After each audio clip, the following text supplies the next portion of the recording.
It's funny, but it's true. It's sad. He is. He is. And they tell me that this Harris's husband, Doug Emhoff, Mr. President, is Jewish. He's Jewish like Bernie Sanders is Jewish. Are you kidding me? He's a crappy Jew. He's a horrible Jew. Joining us at the table is CNN commentator and Washington Post opinion columnist Catherine Rampell. Catherine, I mean, I've given up trying to understand why Trump keeps going there with this argument, but then to say that Doug Emhoff is not, or to agree with the idea that Doug Emhoff is not a good Jew is beyond. As the resident crappy Jew at this table, I would like to say that Doug Emhoff should wear this as a badge of honor. You know, to be called a bad Jew by Donald Trump, like what higher praise could there be? Spinoza was considered a bad Jew. Like, you know, Einstein was considered a bad Jew. That's pretty good company to be in, however vile those comments may be. Yeah, you know, I mean, wear it as a badge of honor. Trump wants to make the case, I guess, that Democrats are anti-Semitic, but how on earth can you do that when you're disparaging Jewish people in the process? I mean, pretty easily. I mean, there's a huge amount of Democrats who are siding against Israel in this conflict in the Middle East, and the Biden and Harris administration, particularly now with Harris in the lead, I think are putting way more pressure and blame on Israel than they ought to be. And look, this is a political argument he's making, that if you want a president that's going to stand with Israel, our ally, and not treat them terribly in the middle of this war and all the things they've got going on, then pick the Republicans. What does Doug Emhoff have to do with anything? I mean, really? I don't know. I don't care. I mean, whatever happened? I don't care about. Whatever I care about her happened positions to? on these issues. Good point. I Whatever would happened also to? say I care about Donald Trump's record of anti-Semitic comments, which Like is the one sort he of did. relevant to me beyond what was said. Yeah, absolutely. I mean, whatever happened to the idea that in politics, that, you know, the John McCain moment, when you are able to say, hey, hold on, that goes a little bit too far. I mean, it's a spouse. We moved so far beyond John McCain moment from that space. That's true. My progressives, is that your queen? Is that your queen? Nina Turner. She's the superstar progressive, right? We got Tim Black talking about, you know, trying to get her elected and blah, blah, blah, on all these progressive media guys. Oh, Tina Turner, Nina Turner. Meanwhile, what's she doing? On Twitter, tweeting stuff. She's on TYT, trying to be a commentator. And now here she is on mainstream media. And she just sat there and let that comment go through and didn't have nothing to say about it. Did you hear the nonsense that guy said? And do you notice how the CNN host, this woman on the right, I forgot her name, I don't know, I got the impression from her face that she was very uncomfortable when that guy was making that stupid comment about anti-Semitism. I feel like she knows what he's saying is nonsense, but she was afraid to, or didn't feel she had a capability of giving a rebuttal to it. But even Nina Turner didn't hit back. So what does this lady do? What does she do? She changes the topic. Oh, well, what does her husband have to do with this? Ha ha ha ha ha.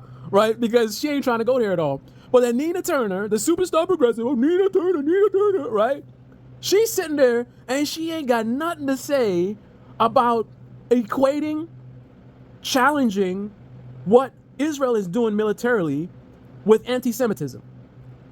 So, I mean, this is the most ridiculous argument that's being made by so many people. I'm sure Nina Turner has heard that before. And she just sits there and let that go by. I mean, think about this. Is there anything, like, for the people that think that Israel is legit, they have a right to defend themselves, using the exact same phrase given to us by certain elites, right? So that's propaganda when you're saying that same line. That's not your original thought. But anyway, if you believe in that Israel got a right to defend it, if you believe in that kind of narrative, and you believe that Israel has been legit, they haven't gone too far, they've done the best that they can with you know, difficult circumstances. Let me understand this. Let's say that changes. Let's say Israel actually goes too far. We find out that they're actively trying to sterilize all the Palestinian women, right? They're actively targeting children. Let's say we find that out. In that circumstance, how would we be able to say Israel is going too far and they need to stop, this is wrong, without being accused of anti-Semitism? Right? I mean, you see how that works? If a critique of what they're doing militarily is automatically met with anti-Semitism, right? Even if you believe that, you know, their war efforts are legit, what happens when their war efforts are not legit anymore? Right? In your eyes, whatever you would view as Israel going too far and unacceptable, this is beyond self-defense, whatever that thing is in your mind, how can we be able to critique that action if we're going to be accused of anti-Semitism? I mean, do you not see that there should be a distinction between criticizing what they're doing as far as with in the war, as opposed to, you know, us just not liking them because they're Jewish? I mean, I think the people that are using this game, they know better. They know it's not anti-Semitism, right? But it's the game that they play. This is the game that I guess he's supposed to be the conservative representation. So I guess that's a tactic that he's probably using, playing stupid. But what does Nina Turner say? So while I was talking, I noticed that Nina Turner later on started to speak for some time. So I was like, okay, maybe I jumped the gun. Maybe she actually clarified that. But it looked like she didn't. However, she did make some pretty strong points. She chose to focus on some other issues, and let's have a listen. Conversation has me enraged. To use Palestinians as a racial slur.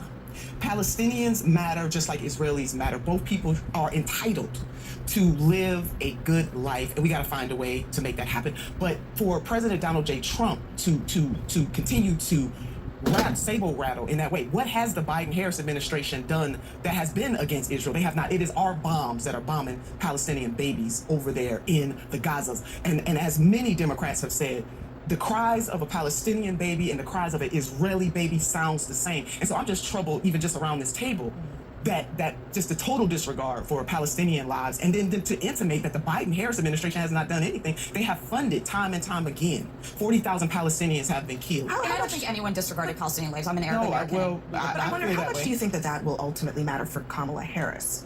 I mean, I think the vice president, so far she has shown herself to want to. You see how spicy it got so quick. So I'll give her props. She slipped up on that earlier one, but maybe because she strategically chose to focus on this. She wanted to deliver this. And what she just delivered was some fire. So, okay, queen, do your thing. But notice the response. What she just said was so devastating. A bunch of them were like ready to try and defend him. And then, again, I'm telling you, the host, she don't want none, man. The host don't want none. Yet again, she wants to move on. She don't want to engage on that.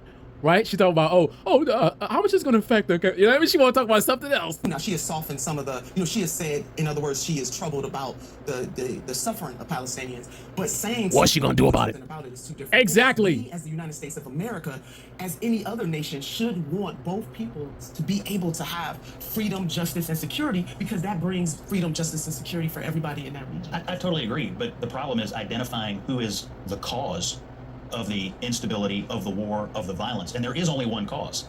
It's Hamas. And I do believe there are a number of people. We've heard enough. This is the Debate Me channel. Debate me in the comment section below. Click on the like button, subscribe, smash that bell. Be well. And I'm out.